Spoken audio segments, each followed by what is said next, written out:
यहाँ शरीर को केवल एक संरचना के रूप में नहीं, बल्कि एक प्रक्रिया के रूप में देखा गया है, जहां कुछ आता है, कुछ रुकता है और कुछ बाहर निकलता है। इसी से संतुलन बना रहता है। सूक्तों में शरीर के भीतर निरंतर चलने वाली प्रक्रियाओं की ओर संकेत मिलता है, जैसे कुछ बाहर निकालना, अवरोध हटाना या प्रवाह बनाए रखना, जो अंततः संतुलन की ओर ले जाता है।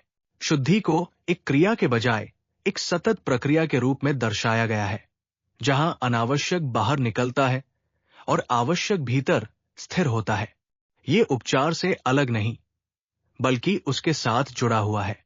दोषों को समस्याओं के रूप में नहीं, बल्कि संकेतों के रूप में देखा गया है, जो बताते हैं कि संतुलन कहाँ टूट रहा है।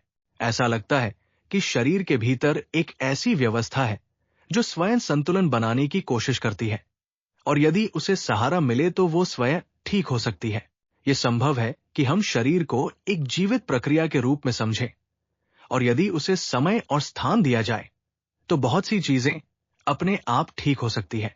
वाणी, जीवन के प्रवाह, ऊर्जा और अब शरीर, इन सूक्तों में एक क्रम दिखाई देता है जो एक धारा की तरह जुड़ा हुआ है।